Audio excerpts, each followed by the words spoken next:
জামিয়ার কাজের ব্যাপারে 3 দিন ইসারে সওয়াবে রাস্তার নিচে, তার মানে টাকি রাস্তার নিচে যত কাজ কাম, শুধু মেহমানদের যেখানে খাওয়া দাওয়া হয় মাঠে, ওইটা বাদ দিয়ে মনে হয় সমস্ত কাজ কাম তোমাদেরকেই সামলাতে হয়, তাই না? ওখানকার খানিদার গ্রামের থাকে, বাকি যত কাজ সবই তোমাদেরকে সামলাতে হয়। এই সামলানোটা কিছু কিছু ক্ষেত্রে, আমি মুফতি সাহেবের সঙ্গে আলোচনায় বসেছিলাম গত 2-3 দিন আগে, আর মানুষটা তো শারীরিক ভাবে অসুস্থ, প্রচুর চাপ, তাই বললাম প্রথম কথা হলো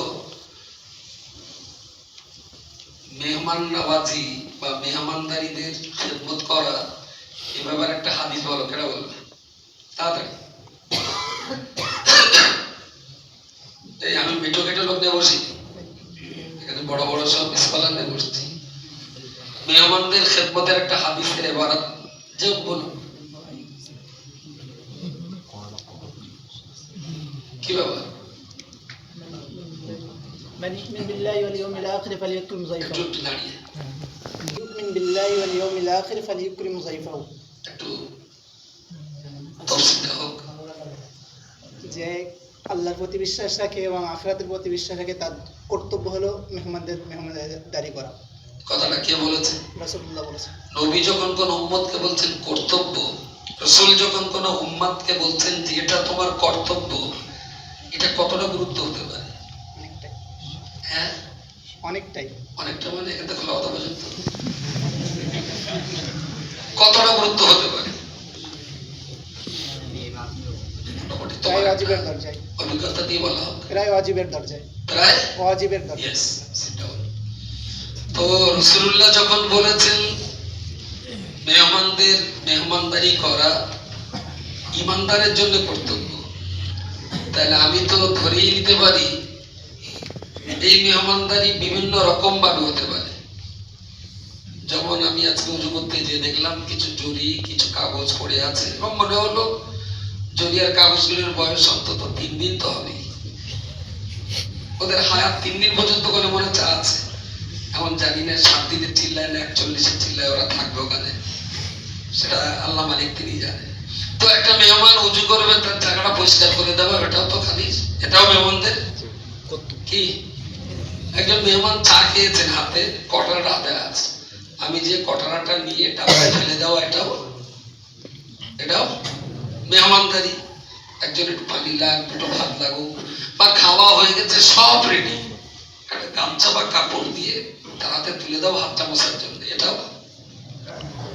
একজন জুতো পায়ে দেবেন, আমার চোখে পড়েছে লোকটা আমার চাইতে বয়স্ক, তিনি আমাদের মেহমান, তো জুতোটা ধরি, জুতোটা সরিয়ে তার পায়ের কাছে দেওয়া, এটাও মেহমানদারি। মানে এই নয় যে শুধু চা আর খাওয়া দাওয়ার প্রশ্ন, টোটালে সেই মেহমানটা যেন তোমাদের কাছ থেকে প্রয়োজনীয় পরিষেবাটুকু পান, তাই না?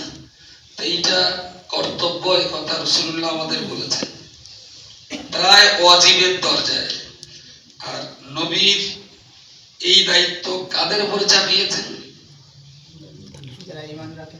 এবার আচ্ছা, মাই ইউমিনু বিল্লাহি ওয়াল ইয়াউমিল আখির, যারা আল্লাহর প্রতি বিশ্বাস করেছেন এবং কিয়ামতকে যারা বিশ্বাস করেছেন, এটা কাদের দায়িত্ব? মেহমানদারি করাটা তাদের দায়িত্ব, যারা আল্লাহকে বিশ্বাস করে আর পরকালকে বিশ্বাস করে। এই 3 দিনের মেহমানদারিতে কেউ যদি ফাঁকি দেয়, আমি কি ধরে নিতে পারি? কেউ যদি একটু ফাঁক পেয়েছে তো একটু ফাঁকি দিলে, এবার তো বলে যাচ্ছে বারবার মাই ইউমিনু বিল্লাহি ওয়াল ইয়াউমিল আখির, যারা আল্লাহকে বিশ্বাস করেছেন, পরকালকে বিশ্বাস করেছেন, তাদের কর্তব্য হলো মেহমানদের মেহমানদারি করা। এটা নবীর নির্দেশ, প্রায় ওয়াজিবের দরজায়।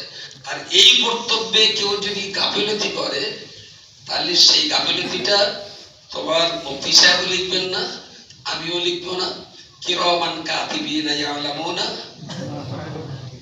আমি বলছি এই কথাটা মনে রেখে খেদমত করতে হবে।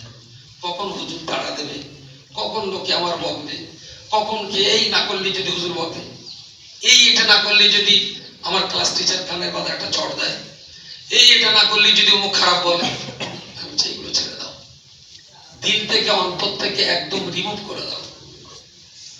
কারোর জন্য না, কোন ওস্তাদের মারির ভয়তে না, কারোর ধমকির ভয়তে না, কেউ আমাকে ভালো বলবে এই জন্যও না, শুধু রাসূলুল্লাহর হাদিস, প্রিয় রাসূলের একটা হাদিসই যথেষ্ট হবে নবীকে স্বপ্নে জিয়ারতের জন্য। রাসূলুল্লাহর একটা হাদিসই জীবনে কাজে লেগে যেতে পারে যদি যত্ন সহকারে নবীর একটা হাদিস কেউ জীবনে আমল করে। হতেও তো পারে এই হাদিসের উপরে আমল করার বিনিময়ে কোনো না কোনো দিন নবী তোমাকে সুসংবাদ দিয়ে যেতে পারে। এতটাই গুরুত্ব মনে করে রাসূলুল্লাহর সুন্নাতগুলো আমাদের জীবনে বাস্তবায়ন করতে হবে। এটাও একটা বড় সুন্নত, মেহমানদারি। আমি সেই দিনই বলছিলাম যে আমি আরো অনেক মাদ্রাসা দেখি, ছাত্রদের সঙ্গে ওঠা বসা হয়, কথাবার্তা হয়। আমি ওখানে বলেছিলাম তুলনামূলক ভাবে জামিয়ার ছাত্র, এটা আল্লাহ শুকরিয়া আদায় করছি, এরা সব দিক দিয়ে বিরাট ভালো, আমি এটা বলবো না। তবে তুলনামূলক ভাবে আর 5টা প্রতিষ্ঠানের তুলনায় জামিয়ার ছেলেদের আনুগত্য শিকারটা আমার ভালো লাগে। এখন জানি না আমি এই পরিচালন সমিতির একজন বলে বেশি বাড়তি কিছু পাই কিনা, কিন্তু তাছাড়াও দেখেছি শুধু আমি না, অন্য যে কেউ আসুক মিনিমাম একটা সালাম কালাম, মিনিমাম একটু ভালো মন্দ খবর জিজ্ঞেস করা, এটা আছে। বহু জায়গায় গেলে না সালামটাও কেউ কাউকে দেয় না, খাওয়া দাওয়া হয়েছে কিনা বসার জায়গা তো দূরের কথা, অনেক আছে। সেই তুলনামূলক ভাবে আমি বলছি জামিয়া ছাত্র খারাপ না, আমাদের টিচার স্টাফও খারাপ না। তবে এই যে 3 দিনের কর্মকাণ্ড, আমি তোমাদের নিয়ে বসবো আগামীকাল, এবং প্রত্যেক দলের লিডার দিয়েছেন কি কেতাবের দোকান আমিনুর রহমান, জাহাঙ্গীর রাইহান, বিল কুপন বিভাগ মাস্টার মনসুর হাবিবুল্লাহ, মাস্টার শাহবাজ, বিল ক্যালেন্ডার মাওলানা আব্দুল্লাহ, মাহমুদুল হাসান, মিরাজুল ইসলাম, আর মুফতি তাজউদ্দিন সাহেব, কারি হাফিজুর সাহেব ও মাওলানা তামজিদুর রহমান সাহেব তদারকি করবেন।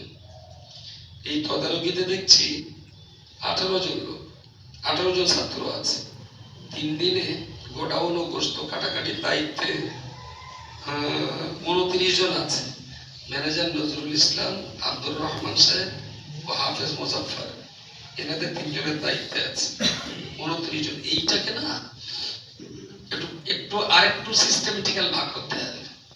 যেমন আমাদের মুফতি তাজউদ্দিন সাহেব আর কারি হাদিজুন সাহেব আর মাওলানা তামজিদুর রহমান সাহেবের দায়িত্বে রয়েছে 18 জন। এই 18 জনকে এক একজন শিক্ষকের উপরে 3 জন করে 6 জন করে ভাগ করে দিতে হবে, তাহলে কুইক মনে হবে। আমার কথা বলা যায়, এই হঠাৎ কোন একটা কাজের দরকার, এবং এদের কাজ কি,